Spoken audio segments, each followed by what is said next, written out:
Hello friends, this is Rajil രാജി from RJ media.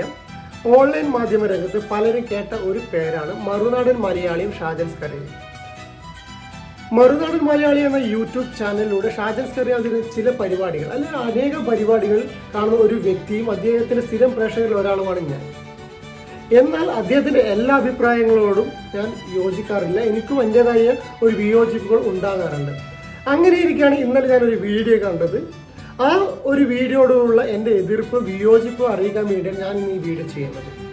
മലയാള സിനിമയും മലയാളികളും ഏറെക്കാലമായി ചർച്ച ചെയ്തുകൊണ്ടിരുന്ന ഒരു വിഷയമാണ്. നജീബ് എന്ന വ്യക്തിയുടെ ജീവിതത്തെ ആസ്പദമാക്കി ബെന്യാമിൻ കഥ എഴുതി പൃഥ്വിരാജ് അഭിനയിച്ച് ബ്ലസി സംവിധാനം ചെയ്ത ആടുജീവിതം എന്ന സിനിമ. ഈ വരുന്ന ദിവസമാണ് സിനിമ റിലീസ് ചെയ്യാൻ വേണ്ടി പോകുന്നത്.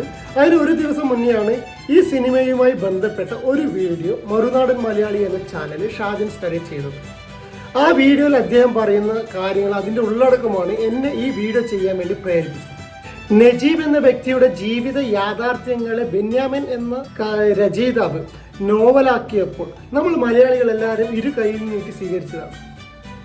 ആ കഥയെ ബ്ലസി അദ്ദേഹത്തിൻ്റെ ഒരുപാട് നാളത്തെ കഠിന പ്രയത്നത്തിലൂടെ ഒരു സിനിമയാക്കി മാറ്റിയപ്പോൾ ആ സിനിമ 2 ദിവസം കഴിഞ്ഞ് റിലീസ് ചെയ്യാൻ വേണ്ടി പോകുന്ന സമയത്ത് മറുനാടൻ മലയാളിയിൽ ഈ വാർത്ത വന്നത് എന്നെ വല്ലാതെ അലോസരപ്പെടുത്തി. ആ വീഡിയോയുടെ ഉള്ളടക്കത്തിൽ സ്റ്റാർട്ടിൽ അദ്ദേഹം സിനിമയെക്കുറിച്ചും അല്ലെങ്കിൽ സിനിമ എഴുതിയവരെക്കുറിച്ചും അഭിനയിച്ചവരെക്കുറിച്ചും ബ്ലസിയെക്കുറിച്ചൊക്കെ കുറച്ച് കാര്യങ്ങൾ പറയുന്നു.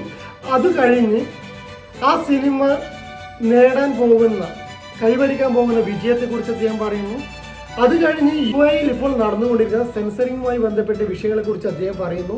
GCC രാജ്യങ്ങളിൽ ഈ കഥയും ഈ പുസ്തകവും നിരോധിച്ചതിനെ കുറിച്ചുണ്ടായ കാര്യങ്ങളെക്കുറിച്ച് അദ്ദേഹം പറയുന്നു. അങ്ങനെ 2-2.5 മിനിറ്റ് അദ്ദേഹം ഇതിനെക്കുറിച്ചുള്ള ഒരു ആമുഖത്തോടെയാണ് സംസാരിക്കുന്നത്. അതൊക്കെ ഓക്കെ ആയിരുന്നു, ഒരു പ്രശ്നമില്ല. എന്നാൽ അത് കഴിഞ്ഞ്, അതായത് 3 മിനിറ്റിന് ശേഷം അദ്ദേഹം പറഞ്ഞു കുറച്ച് കാര്യങ്ങളോടുള്ള വിയോജിപ്പാണ് ഈ സത്യത്തിൽ ഈ വീഡിയോ ചെയ്യണമെന്ന് എനിക്ക് തോന്നിയത്.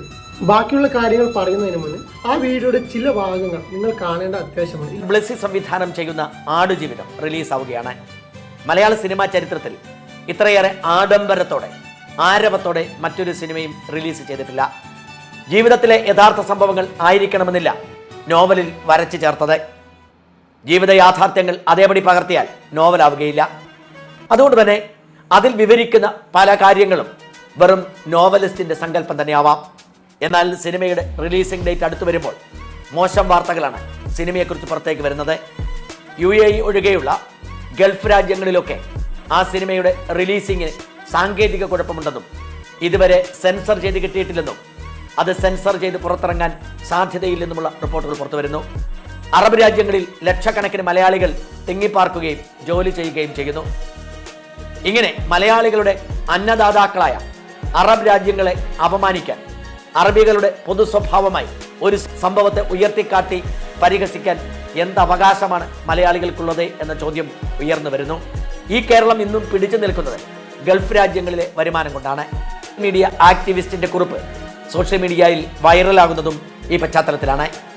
നജീബ് എന്ന വ്യക്തിയുടെ ജീവിത യാഥാർത്ഥ്യങ്ങളാണ് ആടുജീവിതം എന്ന സിനിമയിലൂടെ ബ്ലസി അവതരിപ്പിക്കുന്നത്. അതായത് അദ്ദേഹം അനുഭവിച്ച കഷ്ടപ്പാടുകളും ദുരിതങ്ങളുമാണ് ആ സിനിമയിൽ മാറിയിരിക്കുന്നത്. അപ്പോൾ ഈ വീഡിയോയിൽ അദ്ദേഹം പറയുന്നത് കേരളം ഇന്നത്തെ കേരളമായത് ഗൾഫ് രാജ്യങ്ങളിലൂടെയാണ്. നമ്മുടെ മലയാളികളും നമ്മുടെ പ്രവാസികളും അവിടെ പോയി കഷ്ടപ്പെട്ടുണ്ടാക്കിയ സമ്പാദ്യം കൊണ്ടാണ് ഇന്നത്തെ കേരളത്തെ നമ്മൾ വാർത്തെടുത്തത്. ആ കാര്യങ്ങളോടൊന്നും എനിക്കൊരു വിയോജിപ്പില്ല. ഒരുപാട് പ്രവാസികൾ കഷ്ടപ്പെട്ട് ഉണ്ടാക്കിയ സമ്പാദ്യം ഇവിടെ അയച്ച് അതിൻ്റെ ഫലമായിട്ട് തന്നെയാണ് കേരളത്തിലെ ഇന്നത്തെ സമ്പദ്ഘടന നിലനിൽക്കുന്നത്. അതിനൊന്നും ആരും കുറ്റം ചെയ്യുന്നില്ല എന്ന് കരുതി ഒരു സിനിമ ചെയ്യുമ്പോൾ ആ സിനിമയെ ഒരു സമൂഹത്തെ മൊത്തത്തിൽ നമ്മൾ മോശക്കാരെ ചിത്രീകരിക്കുക എന്ന് പറയുന്നത് തെറ്റല്ല. നജീബ് എന്ന വ്യക്തിയുടെ ജീവിത യാഥാർത്ഥ്യങ്ങളാണ് ഈ സിനിമ. അതിനെക്കുറിച്ച് ആർക്കും ഒരു തർക്കമില്ല. അതിൽ കേന്ദ്ര കഥാപാത്രമായി വരുന്നത് ഒരു അറബിയും കൂടിയാണ്. അറബി അദ്ദേഹത്തിന് കഷ്ടപ്പെടുത്തുന്ന കാര്യങ്ങൾ പറയുമ്പോൾ അത് ഒരു സമൂഹത്തെ മൊത്തം അപമാനിക്കുന്ന രീതിയിലാണെന്ന് പറയുന്നത് തെറ്റല്ല. ഓക്കെ, സംഭവം സത്യമാണ്. 10 വർഷങ്ങൾക്ക് മുന്നേ അവിടെ ഈ ബുക്ക് റിലീസ് ചെയ്തപ്പോൾ ബാൻ ചെയ്തിട്ടുണ്ട് എന്ന് കരുതി ഇതൊരു സിനിമയാണ്, സിനിമയെ കാണണമെന്നൊരു ബോധം ഷാജൻ സ്കറിയക്ക് ഇല്ലെന്നാണ് എനിക്ക് തോന്നിയത്.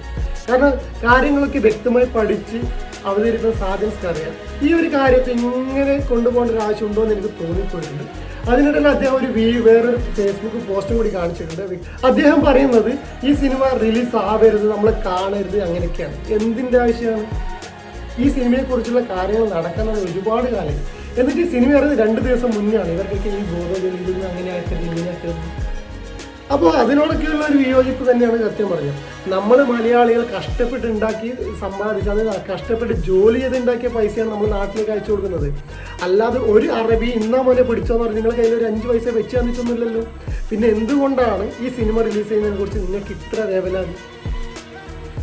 ഏതൊരു നാട്ടിലും നല്ലവരായതും മോശമായ ആൾക്കാരുണ്ട്. മോശമായ ആൾക്കാരെ കുറിച്ച് പറയുന്നതിന് എന്താണ് ഇത്ര പ്രശ്നം? ഇതൊരു സിനിമയാണ്, ഇതൊരു കഥയാണ്. അതിൽ ചില ജീവിത യാഥാർത്ഥ്യങ്ങൾ ഉണ്ടെന്ന് പച്ചയായ സത്യം കൂടിയാണ്. അത് നിങ്ങളെന്താ മനസ്സിലാക്കാത്തത്? നിങ്ങളിതിങ്ങനെ പറയുമ്പോൾ നജീബ് എന്ന വ്യക്തിയെ കൂടിയാണ് നിങ്ങൾ മോശക്കാരനാക്കി മാറ്റുന്നത്. അദ്ദേഹത്തെ കൂടിയാണ് നിങ്ങൾ അധിക്ഷേപിക്കുന്നത്. അദ്ദേഹം അനുഭവിച്ച ജീവിത യാഥാർത്ഥ്യമാണ് ഇവിടെ ആടുജീവിതം എന്ന സിനിമയായിട്ട് മാറുന്നത്. അതെന്താ നിങ്ങൾ ആലോചിക്കാത്തത്? നമ്മൾ കഷ്ടപ്പെട്ട് ഉണ്ടാക്കുകയാണ് പൈസ, അല്ലാതെ ഒരാൾ തരുന്നില്ലല്ലോ, ഫ്രീ ആയിട്ട് ആരും തരുന്നില്ല. അത് നിങ്ങൾ ഓക്കെയാണല്ലോ. അപ്പോൾ എന്തുകൊണ്ടാണ് നമ്മൾ ആ സിനിമയെ ഇങ്ങനെ അവതരിപ്പിച്ച് നിങ്ങൾക്ക് ഇത്ര രോക്ഷം കൊള്ളുന്നത്? അതുകൊണ്ടാണ് പറഞ്ഞത്, നമ്മൾ കഷ്ടപ്പെട്ട് അധ്വാനിക്കുന്നു, അതിനുള്ള പ്രതിഫലം നമ്മൾ വാങ്ങിക്കുന്നു. നമ്മൾ ഒരാളുടെ അടിമയല്ല. ഇന്നത്തെ കാലത്ത് അടിമയാക്കി ജീവിക്കാൻ വെക്കണം എന്ന് വിചാരിക്കുന്ന ഒരുപാട് ആൾക്കാരുണ്ട്. അതൊക്കെ തെറ്റാണ്. നമ്മുടെ നാട്ടിൽ തന്നെ എത്രയോ കഷ്ടപ്പെട്ട് ജീവിക്കുന്ന ആൾക്കാരുണ്ട്. അതൊക്കെ തെറ്റാണ്. അതൊക്കെ മാറണം. ഇവിടെ ഒരു അറബിയെയും ഒരു സമൂഹത്തെ ആരും മോശക്കാരെയും മാറ്റിയോ ചിത്രീകരിക്കുകയോ ചെയ്യുന്നില്ല. ആ സിനിമയിൽ അഭിനയിച്ചതിൽ അവിടുത്തെ അറബികളുണ്ട്. അതൊന്നും നിങ്ങൾ ചിന്തിക്കാത്ത? അവർക്ക് എന്താ അത്ര ബോധമില്ലാത്ത ഇവരെ പേർ? അതുകൊണ്ട് അനാവശ്യമായ രീതിയിൽ നമ്മളിങ്ങനെ കാര്യങ്ങളെ വളച്ചൊടിക്കാതെ നേരായ രീതിയിൽ കൃത്യമായ രീതിയിൽ ചിന്തിച്ച് നമ്മൾ അഭിപ്രായം പറയണമെന്ന് കൂടിയാണ് എൻ്റെ അഭിപ്രായം. അതുപോലെ തന്നെ ഷാജൻസ്ക്ക് ആ പറഞ്ഞ കാര്യങ്ങളൊന്ന് തിരുത്തിയാൽ കൊള്ളാമെന്ന് എനിക്കറിയാം. അദ്ദേഹം തിരുത്തുന്ന ഒരാളല്ല എന്ന് നിങ്ങൾക്കറിയാം. അദ്ദേഹത്തിൻ്റെ നിലപാടുകളിൽ അദ്ദേഹം സ്റ്റാൻഡ് ചെയ്ത് നിൽക്കുന്ന ഒരാളാണ്. എന്നിരുന്നാലും ഇക്കാര്യത്തിൽ ഞാൻ ഇദ്ദേഹത്തിന് എതിരാണ്. അപ്പോൾ അദ്ദേഹത്തിൻ്റെ നിലപാട് മാറ്റിയാൽ അത്രയും നല്ലത്. Thank you. നിങ്ങളുടെ അഭിപ്രായം കമൻറ്റ് ബോക്സിൽ ഇട്ടേക്ക്. മാർച്ച് 28-ന് ആടുജീവിതം എന്ന പടം റിലീസാവാണ്. എല്ലാവരും തിയേറ്ററിൽ തന്നെ പോയി കാണണമെന്ന് എൻ്റെ ഒരു അഭിപ്രായം. അപ്പോൾ thank you for watching this video. Share, comment and subscribe.